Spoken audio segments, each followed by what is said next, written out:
جو چاہے میں بے اولاد ہوں اللہ مجھے اولاد کی نعمت سے نوازے وہ مانگے، جو سمجھے کہ میں پریشان حال ہوں اللہ سے مانگے، جو سمجھے کہ مجھے ازدواجی زندگی کے لیے اچھے ساتھی کی ضرورت ہے وہ اللہ سے مانگے، جو سمجھے میں مقروض ہوں وہ اللہ سے مانگے، جو سمجھے میں بیمار ہوں وہ اللہ سے صحت مانگے۔ آج مالک الملک سے مانگنے کی رات ہے، وہ ہستی جو چاہے تو بندے کی تقدیر کو بدل کے رکھ سکتی ہے، ایک لمحے کے فیصلے میں ایک شقی کو سعید بنا سکتی ہے، اور ہم آج اس مالک الملک کے دربار میں آئے بیٹھے ہیں۔ اس وقت کی اہمیت کا اندازہ آپ خود لگا لیجئے۔ اس دنیا میں مختلف چیزوں سے نفع اٹھانے کے طریقے مختلف ہیں۔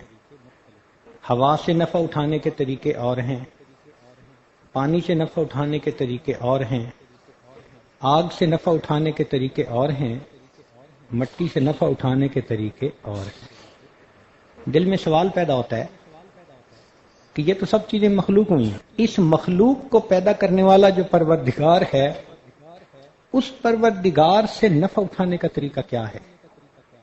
اس کو سمجھانے کے لیے انبیاء تشریف لائے، اور انہوں نے آ کے یہی بات سمجھائی کہ لوگوں تم اپنی زندگی کو میرے طریقے پر اپنا لو، تم اللہ کی ذات سے سب سے زیادہ فائدہ اٹھانے والے بندے بن جاؤ۔ چنانچہ نبی علیہ السلام نے یہ بات بتلائی کہ جو شخص اللہ رب العزت سے مانگنا چاہے اس طریقے کا نام دعا ہے۔ ہم جب اللہ سے مانگتے ہیں نا، یوں سمجھیں کہ اللہ کے دربار میں اپلیکیشن فارورڈ کرنے کے طریقے کو دعا کہتے ہیں، اور نبی علیہ السلام نے کھول کھول کے یہ طریقہ بتایا تاکہ اپلیکیشن بھرنے میں کوئی کوتاہی نہ ہو، کوئی کمی نہ رہ جائے، بندہ یہ نہ بعد میں کہے کہ جی مجھے تو کسی نے سمجھایا نہیں تھا۔ چنانچہ آج کی رات اسی دعا کے بات ہوگی۔ نبی علیہ السلام نے ارشاد فرمایا الدعاء مخ العبادہ، دعا عبادت کا نچوڑ مغز ہے۔ ایک جگہ فرمایا الدعاء هو العبادہ، دعا عبادت ہے۔ دعا میں اور باقی اعمال میں ایک بنیادی فرق سمجھیں، اور وہ بڑا عجیب ہے کہ باقی دین کے اعمال اگر دنیا کی نیت سے ہوں تو وہ عمل ہی نہیں ہوتے۔ مثال کے طور پر ایک لڑکی کو سمارٹ ہونے کا شوق ہے، وہ سارا دن کچھ نہیں کھاتی پیتی، اس کو روزے کا ثواب نہیں ملے گا، اس لیے کہ اس کی نیت روزے کی تھی ہی نہیں۔ گو اس نے صبح صادق سے لے کے غروب آفتاب کا کچھ نہیں کھایا، کچھ نہیں پیا، عمل روزے والا کیا، ثواب نہیں مل سکتا، نیت نہیں تھی۔ اسی طرح اگر دنیا کی نیت ہو کہ انسان دنیا کی واہ واہ چاہتا ہے اس لیے کسی کو صدقہ خیرات دیتا ہے، اس کا ثواب کوئی نہیں ملے گا، نیت میں دنیا تھی۔ تو باقی تمام اعمال اگر دنیا کی نیت سے کر لیے جائیں تو ان کا ثواب ختم ہو جاتا ہے۔ اللہ کی شان دیکھو، یہ دعا ایک ایسا عمل ہے کہ بندہ خالص اپنی دنیا کے لیے اللہ سے دعا مانگے، یہ دعا پھر بھی عبادت ہوتی ہے۔ خالص دنیا کے لیے مانگے، اللہ مجھے دنیا کا یہ چاہیے، یہ پھر بھی عبادت ہے۔ اللہ اکبر کبھی۔ حضرت علی رضی اللہ تعالیٰ عنہ کی روایت ہے، فرمایا من فتحت لہ ابواب الدعاء فتحت لہ ابواب الرحمہ، جس شخص کے لیے دعا کے دروازے کھل گئے اس شخص کے لیے اللہ کی رحمت کے دروازے کھل گئے۔ اور ایک جگہ فرمایا فتحت لہ ابواب الجنہ، اس کے لیے جنت کے دروازے کھل گئے۔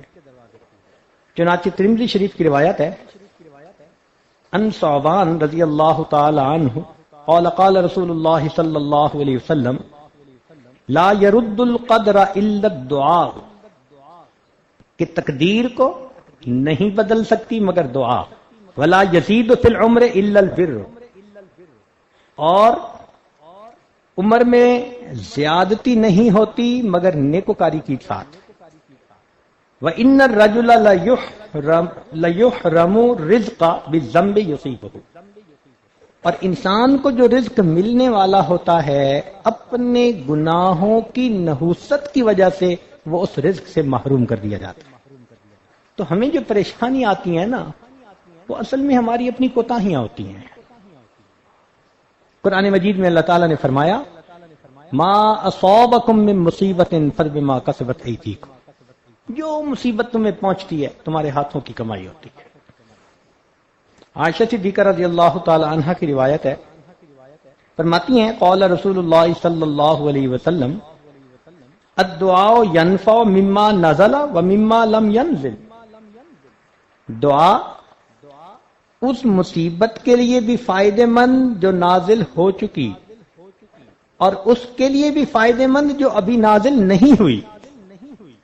جو ہو چکی اب اللہ اس کو برداشت کرنا آسان فرما دیتے ہیں، اور جو نہیں ہوئی اللہ اس کو وہیں روک دیتے ہیں۔ آگے عجیب بات فرمائی وَإِنَّ الْبَلَاءَ لَيَنْزِلُ فَيَلْقَاهُ الدُّعَاءُ، بلا نازل ہوتی ہے بندے کے اوپر، نیچے سے اس کی دعا جاتی ہے، فَيَا تَلِجَانِ إِلَى يَوْمِ الْقِيَامَةِ، قیامت تک یہ دعا اس بلا کو دھکیلتی رہتی ہے، اس بندے تک آنے نہیں دیتی۔ چنانچہ انسان اللہ رب العزت سے دعا مانگے تو رب کریم اس کی پریشانیوں کو دور کرتے ہیں، اس کے حالات کو ٹھیک فرما دیتے ہیں۔ اس لیے فرمایا کہ من لم يدع اللہ یغضب علیہ، جو شخص اللہ سے دعا نہیں مانگتا اللہ تعالیٰ اس بندے سے ناراض ہوتے ہیں۔ دنیا کا معاملہ دیکھو، کسی سے ایک دفعہ مانگو وہ دے گا، دوسری دفعہ مانگو دے گا، تیسری دفعہ کنی کترا جائے گا، چوتھی جگہ بولنا چھوڑ دے گا، پانچویں دفعہ تو صاف جھنڈی دکھائے گا۔ کیا مصیبت ہے، ہر وقت مانگتے ہو۔ دنیا داروں سے مانگو تو جتنا زیادہ مانگو گے اتنا وہ دھکے دے کے نکالیں گے، اور اللہ رب العزت وہ ذات ہے کہ کوئی بندہ اللہ تعالیٰ سے ایک دفعہ مانگے دیتے ہیں، 2 دفعہ مانگے دیتے ہیں، 10 دفعہ مانگے دیتے ہیں، 100 دفعہ مانگے دیتے ہیں، بلکہ جو بندہ ہر حال میں اللہ سے مانگے، ہر چیز اللہ سے مانگے، اللہ رب العزت اس بندے کو اپنا ولی بنا لیا کرتے۔ فرماتے ہیں یہ میرے سوا کسی سے مانگتا ہی نہیں، یہی میرا دوست ہے۔ اللہ اکبر کبیر۔ سیدنا ابو ہریرہ رضی اللہ تعالی عنہ کی روایت ہے، فرماتے ہیں ان اعجز الناس من عجز من ان الدعاء، انسانوں میں سب سے زیادہ عاجز وہ جو دعا کرنے سے عاجز ہو جائے۔ وابخل الناس من بخل بالسلام، اور سب سے بخیل وہ جو دوسروں کو سلام ہی نہ کرے۔ حدیث مبارکہ میں فرمایا الدعاء صلاح المؤمن، دعا مومن کا اسلحہ ہے۔ اسلحہ سے کیا مراد؟ کہ انسان شیطان کے ساتھ، دشمنوں کے ساتھ، حاسدوں کے ساتھ اس اسلحے کے ذریعے سے فائٹ کر سکتا ہے، ان کے مکر سے انسان اپنے آپ کو بچا سکتا ہے۔ اس لیے جتنی دعا مانگے گا اللہ رب العزت کی طرف سے رحمتیں ہوں گی۔ چنانچہ حدیث پاک میں آیا کہ انسان اپنے بچاؤ کی جتنی تدبیریں کرتا ہے، انسان اپنے بچاؤ کی جتنی تدبیریں کرتا ہے یا بہتری کے جتنے اسباب کرتا ہے، ان سب میں سے بہتر تدبیر اور بہتر سبب اس کی دعا ہوا کرتی ہے۔ آپ اپنے لیے کوئی بھی سبب بنائیں، سب سے بہترین سبب آپ کا دعا ہوگی۔ اس کا مطلب یہ ہے کہ ہمیں ہر حال میں اللہ سے دعا مانگنی چاہیے۔ چنانچہ اللہ تعالیٰ بندے کی دعا کو رد نہیں فرماتے، 3 میں سے ایک صورت میں قبول کرتے ہیں۔ توجہ فرمائیں، بندے نے جیسے دعا مانگی ویسے قبول ہو گئی۔ ایک صورت تو یہ ہے، اگر ایسے نہ ہو تو اللہ تعالیٰ اس کے بدلے کوئی آنے والی بلا اور مصیبت اس بندے سے ہٹا دیتے ہیں، کمپنسیشن ہو گئی۔ کیا پتا کہ وہ بلا اور مصیبت زیادہ بڑی تھی۔ تیسرا، اگر یہ بھی نہ ہوا، اللہ تعالیٰ اس بندے کے اکاؤنٹ میں اس دعا کو لکھوا دیتے ہیں، انٹری کروا دیتے ہیں کہ اس نے دعا مانگی تھی دنیا میں اس کو ریوارڈ نہیں ملا، نوٹ کرو اس کے اکاؤنٹ میں۔ حدیث پاک میں آتا ہے یہ بندہ قیامت کے دن اللہ تعالیٰ کے حضور پیش ہوگا، اس وقت اللہ تعالیٰ اس کی مانگی ہوئی دعاؤں پر اتنا اس کو اجر اور بدلہ دیں گے کہ وہ بندہ کہے گا کاش دنیا میں میری کوئی دعا قبول نہ ہوتی، مجھے ہر ایک کا بدلہ آخرت میں عطا کیا جاتا۔ تو مومن کو تو مزے ہیں، تین میں سے ایک نہ ایک صورت جو ہے اس میں اس کی دعا قبول، ویسے قبول ہو جائے تو بھی مزے، اس کے بدلے بلا مصیبت دور ہو جائے تو بھی مزے، اور قیامت کے دن اجر اور بدلہ ملے تو بھی مزے۔ اس لیے دعا خوب مانگنی چاہیے اور زیادہ مانگنی چاہیے۔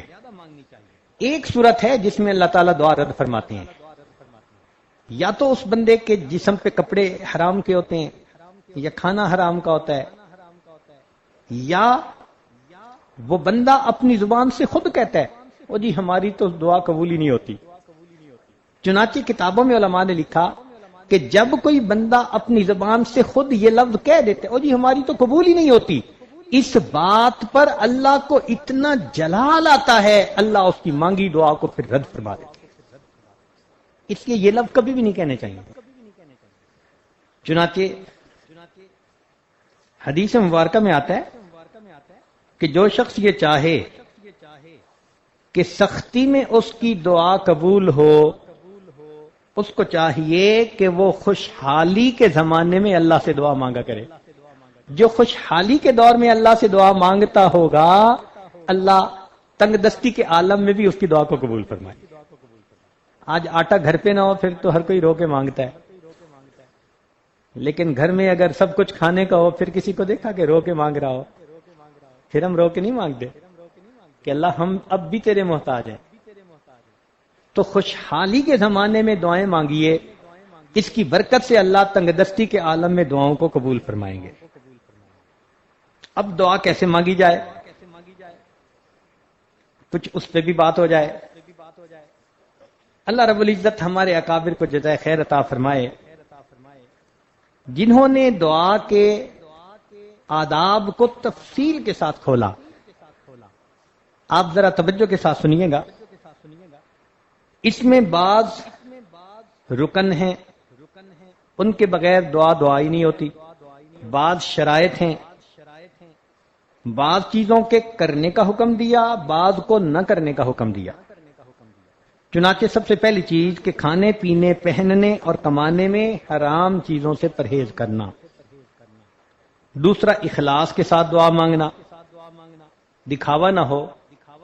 تیسرا دعا سے پہلے کچھ نیک عمل کرنا، اور سختی کے وقت میں اپنے نیک عمل کو اللہ کے سامنے پیش کرنا۔ چوتھا صاف پاک ہونا، باوضو ہونا، قبلہ رخ ہونا، دعا سے پہلے 2 رکعت نفل پڑھنا، 2 زانو بیٹھنا، دعا کے اول اور آخر میں اللہ تعالیٰ کی حمد و ثنا بیان کرنا، نبی علیہ الصلوۃ والسلام پر اول اور آخر درود شریف پڑھنا، دونوں ہاتھوں کو پھیلانا، دونوں ہاتھوں کو کندھوں کے برابر اٹھانا، دونوں ہاتھوں کو ایسے نہیں بلکہ کھلا رکھنا، دعا مانگتے وقت با ادب رہنا، عاجزی کرنا، اپنی مسکنت کا اظہار کرنا، دعا مانگتے وقت آسمان کی طرف نہیں دیکھنا چونکہ یہ ادب کے خلاف ہے، اللہ تعالیٰ کے اسماء گرامی کا واسطہ دے کر دعا مانگنا، کافیہ بندی سے پرہیز کرنا، گانے کی طرز اختیار نہ کرنا، انبیاء کرام کے وسیلے سے دعا مانگنا، اللہ کے نیک بندوں کا واسطہ دے کر دعا مانگنا، چلا کے دعا نہیں مانگنی۔ رمضان کا لفظ الرمضاء اس سے نکلا ہے، اس کا مطلب ہوتا ہے تیزی، شدت، سختی۔ جیسے کہا گیا رمض یومنا کہ آج بہت تیز گرمی ہے، ای اشتد حر۔ جب کوئی پرندہ بہت سخت پیاسا ہو تو اس کے لیے عربی زبان میں کہتے ہیں رمض الطائر، کہ پرندے کو سخت پیاس لگی ہے۔ چنانچہ احادیث میں چاشت کی نماز کے وقت کے بارے میں کہا گیا صلاۃ الاوابین حتی ترمز الفصال، جب اونٹنی کے بچے کے پاؤں جلنے لگتے ہیں، 11 بجے کا وقت دن میں دھوپ ذرا تیز ہو جاتی ہے، تو اس کو چاشت کی نماز یا صلاۃ الضحیٰ کہا گیا۔ مسلم شریف کی روایت ہے، صحابہ رضی اللہ تعالیٰ عنہم نے ایک مرتبہ ظہر کی بات کہی تو فرماتے ہیں شکونا الی رسول اللہ صلی اللہ علیہ وسلم الصلاۃ فی رمضان، ہم نے ایک مرتبہ شکایت کی کہ ظہر کے وقت بہت گرمی ہوتی ہے، رمضان فعلان کے وزن پر علم جنس ہے۔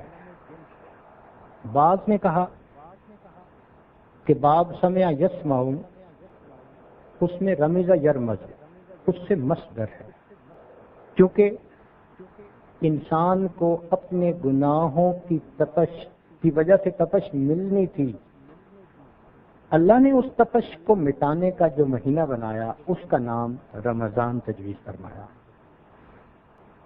روزے کو عربی میں صوم کہتے ہیں، لفظی معنی ہے کسی کام سے رک جانا، جیسے بی بی مریم نے تہیہ کر لیا کہ میں نے قوم سے بات کوئی نہیں کرنی، چپ رہنا ہے، تو اس کے جواب میں انہوں نے کیا کہا، انی نذرت للرحمن صوما، اس کے لیے بھی یہی لفظ استعمال ہوا۔ عربوں میں گھوڑے کو جب تربیت دیتے ہیں تو اس کو کافی دیر بھوکا پیاسا رکھتے ہیں، کیونکہ سفر میں جنگ میں ممکن ہے وقت پہ چارہ نہ ملے، تو اس کے لیے اس کو تیار ہونا چاہیے۔ تو جو گھوڑا ایسی کیفیت میں ہو کہ اس کا پانی بھی بند کر دیا جائے، چارہ بھی بند کر دیا جائے، اس کے لیے بھی صوم کا لفظ استعمال ہوتا ہے۔ اس گھوڑے کو صائم کہتے ہیں۔ آج کی ہماری زبان میں اگر سیڈ سے سیڈلنگ تیار کر لی جائے کسی خاص انوائرمنٹ میں اور پھر اس کو فیلڈ کے اندر لگانا ہو تو اس کو کہتے ہیں ہارڈن آؤٹ، تو اس کو تھوڑی دیر نکال کے دھوپ پہ رکھ دیتے ہیں، پانی بھی نہیں دیتے، پودا ذرا سخت ہوتا ہے، تو یہ ہارڈن آف کرنا اس کو صائم کہا گیا۔ شرعی اصطلاح میں صوم کہتے ہیں کہ خاص وقت میں خاص چیز سے خاص مقصد کے ساتھ رک جانا۔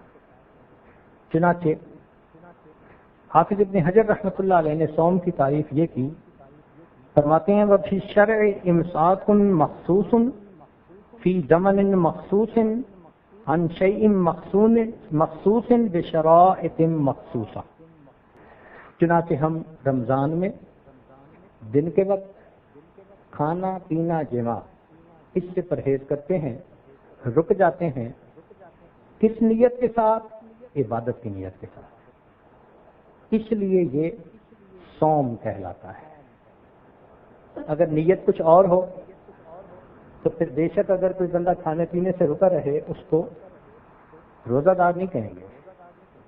کسی صاحب کو وزن گھٹانے کا شوق پیدا ہو جائے اور وزن گھٹانے کی نیت سے وہ کھانا پینا نہ کھائے تو اگر سارا دن نہ کھائے اس کو صائم نہیں کہیں گے، اس میں نیت کا دخل ہے۔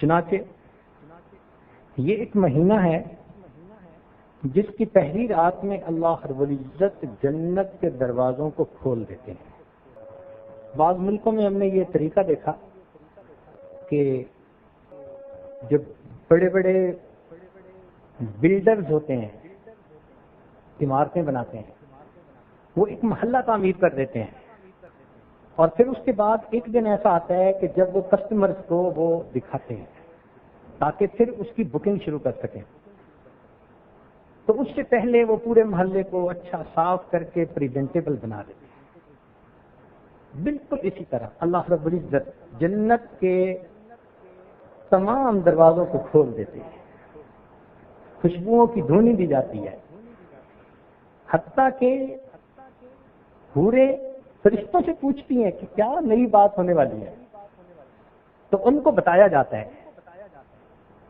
کہ نبی علیہ الصلوۃ والسلام کی امت پر ایک مہینہ آ گیا ہے جو رحمتوں برکتوں کا مہینہ ہے۔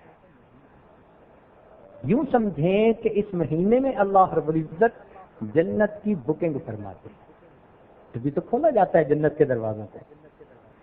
نبی علیہ الصلوۃ والسلام اس مہینے کا انتظار فرماتے تھے۔ صرف اتنی سی بات اس مہینے کے شرط کے لیے کافی ہے کہ اللہ کے پیارے حبیب صلی اللہ علیہ وسلم انتظار۔ چنانچہ طبرانی شریف کی روایت ہے، انس اللہ عنہ فرماتے ہیں کہ نبی علیہ السلام یہ دعا فرماتے تھے، اللہم بارک لنا فی رجب و شعبان وبلغنا رمضان۔ ہمارے اکابر کے ہاں رمضان شریف کی اتنی اہمیت تھی کہ جب کسی بندے کے فضل و کمال کا تذکرہ کرنا ہوتا تھا تو بتایا جاتا تھا اس نے زندگی کے اتنے رمضان گزارے ہوئے۔ یہ یارڈ سٹک تھی، یہ ایک معیار تھا کہ اس بندے نے کتنے مقامات طے کر لیے ہوں گے جس نے زندگی میں اتنے رمضان گزارے۔ چنانچہ مشہور تابعی ابن الفضل فرماتے ہیں کہ کانوا یدعون اللہ ستۃ اشہر ان یبلغہم رمضان، 6 مہینے دعا کرتے تھے کہ اللہ ہمیں رمضان تک پہنچا دینا، اور جب رمضان گزار لیتے تھے ثم یدعونہ ستۃ اشہر ان یتقبلہ منہ، پھر 6 مہینے دعا کرتے رہتے تھے اللہ رمضان کی ہمارے ان اعمال عبادات کو قبول فرما لے۔ یوں سمجھیں کہ پورا سال ہی اس کی دعا مانگتے، اس لیے کہ رمضان سال کا قلب ہے، جیسے جسم کا قلب سلامت رہے تو جسم سلامت، جس کا رمضان سلامتی کے ساتھ گزر گیا اس کا پورا سال سلامتی کے ساتھ۔ چنانچہ امام ربانی مجدد ثانی رحمۃ اللہ علیہ نے اپنی مکتوبات میں ایک بات لکھی ہے، وہ فرماتے ہیں کہ رمضان آنے والے سال کا ایک چھوٹا سا نمونہ ہوتا ہے، چھوٹی اسکیل پر۔ بڑی بلڈنگ بنانی ہوتی ہے نا، جب لوگوں نے چھوٹا سا ماڈل تیار کرتے ہیں دکھانے کے لیے کہ جی آپ کی بلڈنگ ایسی لگے گی، تو وہ جیسا چھوٹی اسکیل پہ ماڈل ہوتا ہے بڑی اسکیل پہ وہی بلڈنگ ہوتی ہے۔ بالکل اسی طرح ہم جس چھوٹی سی اسکیل پر یہ رمضان گزاریں گے اسی اسکیل کے اوپر اسی معیار پر ہمیں باقی سال کے مہینوں کو گزارنے کی توفیق نصیب ہو جائے گی۔ تو اس مہینے کو خوب اہتمام کے ساتھ گزارنے کی ضرورت ہے۔ ابو سعید خدری رضی اللہ عنہ فرماتے ہیں کہ ان للہ، نبی اسلام نے فرمایا ان للہ تبارک و تعالی وتقاء فی کل یوم و لیلۃ یعنی فی رمضان، رمضان کے ہر دن میں اور ہر رات میں جہنم سے جہنمیوں کو بری کیا جاتا ہے۔ ہمارے یہاں بھی دستور ہے، عید کا دن ہو تو جی صدر صاحب نے مجرموں کو عام معافی دے دی۔ چنانچہ ہم نے دیکھا کہ بہت بڑے بڑے مجرم کئی دفعہ ان کو معافیاں مل جاتی ہیں۔ بالکل اسی طرح رمضان کے مہینے میں اللہ رب العزت کی خطا کاروں کو، گناہ گاروں کو عام معافی دے۔ کوئی رحم کی اپیل تو کرے نا، کوئی آ کے ہم سے مانگے تو صحیح نا۔ تو یہ رمضان کا مہینہ ایسا۔ اور پھر دوسری بات فرمائی وَإِنَّ لِكُلِّ مُسْلِمٍ فِي كُلِّ يَوْمٍ وَلَيْلَةٍ دَعْوَةٌ مُسْتَجَابَةٌ، ہر مومن مرد ہو یا عورت جس نے بھی روزہ رکھا ہر رات میں اور ہر دن میں اس کی دعا کو اللہ تعالیٰ قبول فرماتے ہیں۔ اب یہاں یہ ایک نقطہ سمجھیں کہ اگر کوئی بندہ آپ کی نظر میں بڑا ولی ہے، بہت اولیاء میں سے ہے، ولایت کے مقام پہ فائز ہے، اور وہ کسی وقت آپ کو کہہ دے کہ جی میرے دل پر الہام ہوا ہے یہ قبولیت دعا کا وقت ہے، دعا کرو، تو آپ کیسے دعا کریں گے؟ بڑے ذوق شوق لجاجت کے ساتھ کہ جی ایک ولی نے کہہ دیا قبولیت دعا کا وقت۔ ارے ولی کی بات کیا، سید الانبیاء، سید الاولیاء، امام الانبیاء، امام الملائکہ، اللہ کے محبوب حضرت محمد مصطفیٰ احمد مجتبی صلی اللہ علیہ وسلم وہ فرما رہے ہیں کہ سحری میں اور افطاری میں اللہ رب العزت روزہ دار کی دعا کو قبول فرماتے ہیں۔ تو ہمیں سحری اور افطاری میں کیسے دعا کرنی چاہیے؟ پکے یقین کے ساتھ۔ ہماری آنکھ کا دیکھنا غلط ہو سکتا ہے، ہمارے آقا کا نکلا ہوا زبان سے لفظ وہ غلط نہیں ہو سکتا۔ سارا سال شکوے کرتے ہیں، روتے ہیں، عاملوں کے پیچھے بھاگتے ہیں، بیٹی کا رشتہ نہیں ہوتا، بیٹے کو نوکری نہیں ملتی، بات درست نہیں ہوتا، کاروبار نہیں چلتا، اور اس قسم کی ساری باتیں. کیا ضرورت ہے؟ جب اللہ رب العزت نے اس مہینے میں دعا قبول کرنے کا وعدہ فرما لیا اور اللہ کے پیارے حبیب صلی اللہ علیہ وسلم نے خوشخبری عطا فرما دی، سبحان اللہ، مزے ہو گئے ہمارے. لیکن عام طور پر آپ دیکھیں شیطان اس وقت میں بندے کو دعا مانگنے سے غافل کر دیتا ہے. جب افطاری کا وقت ہوگا بس افطاری کے دسترخوان پہ بٹھا کے چیزوں میں مصروف کر دیتا ہے، یا سحری میں لیٹ کرتا ہے، اتنا لیٹ کہ پھر وہ جی وقت ہوا یا نہیں، بس یہی فکر ہوتی ہے اور کھانا ہوتا ہے، وہ دعا کا ٹائم نکل جاتا ہے. اہتمام کریں کیونکہ نبی علیہ الصلوۃ والسلام نے خوشخبری عطا فرمائی. اس کی مثال یوں سمجھیں کہ جیسے 30 چیک بک یعنی 30 پیپر کی ایک چیک بک آپ کو دے دی کسی نے، بلینک چیک ہے، جو اماؤنٹ اس پر لکھو گے تمہارے اکاؤنٹ میں پہنچ جائے گی. یہ 30 چیک، بلکہ 30 ضرب 2 60، 60 چیک نیل گئے، ایک سحری کا ایک افطاری کا. بلینک چیک داخل اسی طرح جمع کروا دیں گے تو کچھ بھی نہیں جائے گا، تھوڑا لکھیں گے تھوڑا جائے گا، زیادہ لکھیں گے تو ہم سے منحصر ہے. ایسا کیوں ہے؟ کبھی سوچا کہ صبح اور شام دعا مانگنے کے لیے اس مہینے میں خوشخبری کیوں دے دی گئی ہے؟ اس کے پیچھے راز ہے. ذرا بات کو سمجھنے کی کوشش فرمائیے. ہمارے ہاں گھر میں کام کروانا ہونا، بھائی یہ ٹیوب لائٹ آن نہیں ہو رہی، کسی الیکٹریشین کو بلاؤ. تو الیکٹریشین کو بلانے کے لیے جاتا ہے نوکر اور اس سے پوچھتے ہیں بھائی تم کیا مزدوری لوگے، طے کر کے 100 روپیہ 200 روپیہ، اور اس کو پھر گھر لے کے آتا ہے کام کروانے کے لیے. ہم مزدوری پہلے طے کرتے ہیں پھر کام کرواتے ہیں. لیکن جو امیر لوگ ہوتے ہیں نا ان کے یہاں یہ نہیں ہوتا. وہ کہتے ہیں 100 200 ہمارے لیے سب برابر ہے، جاؤ بندے کو لاؤ. وہ کام کرواتے ہیں اور پھر کام کر کے اتنا دیتے ہیں کہ وہ بندہ خوش ہو جاتا ہے. یہ اللہ رب العزت کا معاملہ تھا. رب کریم نے فرمایا میرے بندو تم بھی میری مزدوری کرو گے، سارا دن بھوکے پیاسے رہو گے، اور میں وہ مالک ہوں کہ جس نے تمہیں حکم دیا کہ مزدور کے پسینہ خشک ہونے سے پہلے تم اس کی مزدوری دو. لیکن تم تو مزدوریاں طے کرتے ہو نا، میں طے بھی نہیں کرتا اور میں پہلے سے بتا دیتا ہوں کہ میں جو کہو گے تمہیں عطا کر دوں گا. لہذا نبی علیہ السلام نے بتلا دیا کہ فی کل یوم و لیلۃ دعوۃ مستجابہ. یہ چھوٹی سی بات نہیں ہے، سمجھدار بندے کے لیے یہ بہت بڑی بات کر دی گئی ہے. رمضان کا مہینہ، اللہ اکبر، ایک دن کا ایک لمحہ بندے کو ولایت کے مقام تک پہنچانے کے لیے کافی ہے. ایک لمحہ. امام ربانی مجد لسانی رحمۃ اللہ اپنے مکتوبات میں لکھتے ہیں میں نے کشف کی نظر سے دیکھا تو مجھے باقی پورے سال کی رحمتیں برکتیں جو نازل ہوتی ہیں وہ دریا کی طرح نظر آئیں، اور میں نے رمضان کے مہینے کے نور کو دیکھا وہ مجھے سمندر کی طرح نظر آیا، کوئی کنارہ ہی نظر نہیں آتا. اللہ رب العزت نے اپنے فضل سے اس مہینے میں آج ہمیں وقت گزارنے کی توفیق عطا فرمائی. چنانچہ نبی علیہ السلام نے اہتمام فرمایا. شعبان کے آخری دن صحابہ کو اکٹھا کر کے ان کو سمجھایا ان ھذا الشہر قد حضرکم وفیہ لیلۃ خیر من الف شہر.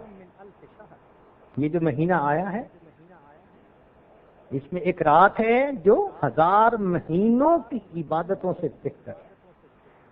فرمایا فقد حرم من حرمها فقد حرم الخیر کلہ ولا یحرم خیرها الا محروم. جو اس مہینے کی برکات سے محروم ہوا ہر خیر سے محروم ہوا، اور اس سے محروم نہیں ہوتا مگر وہی جو محروم شقی یا بدبخت ہوا کرتا ہے. اس لیے ہمیں چاہیے کہ ہم اہتمام کے ساتھ، چنانچہ حدیث پاک میں فرمایا کہ یہ ایک مہینہ ہے فینزل الرحمہ، اس میں رحمت کا نزول ہوتا ہے، وَيَحُطُّ الْخَطَايَا، اور گنہگاروں کی خطاؤں کو معاف کیا جاتا ہے، وَيَسْتَجِيبُ فِيهِ الدُّعَاء، اور اس میں دعا کو قبول کیا جاتا ہے، وَيَنظُرُ اللَّهُ تَعَالَى إِلَى تَنَافُسِكُمْ فِيهِ، اور اللہ تعالیٰ اس میں تمہارے تنافس کو دیکھتے ہیں۔ تنافس کہتے ہیں آگے بڑھنے کی کوشش کرنا، کون کتنا آگے بڑھنے کی کوشش کرتا ہے، کون کتنا اللہ کو راضی کرنے کے لیے زیادہ مجاہدہ، زیادہ محنت، زیادہ یکسوئی۔ اللہ تعالیٰ اس کو دیکھتے ہیں۔ تو بھئی روزے تو سب نے رکھے، مگر اللہ تعالیٰ یہ دیکھیں گے کہ اس روزے کو کما حقہ آداب کے ساتھ کس نے۔ تو ہم کوشش کریں کہ جو دن زندگی کے ہیں ان دنوں میں صحیح آداب کے ساتھ یہ وقت گزارنے کی کوشش کریں۔ چنانچہ نبی علیہ السلام نے ارشاد فرمایا الصوم نصف الصبر، روزہ آدھا صبر ہے، اور ایک حدیث پاک میں فرمایا کہ الصبر نصف الایمان، کہ صبر آدھا ایمان۔ تو گویا روزہ چوتھا حصہ ہوا ایمان کا۔ یہ بندے اور اس کے پروردگار کے درمیان ایک خفیہ معاہدہ ہے۔ اس لیے جنت کے 8 دروازے، جہنم کے 7 دروازے۔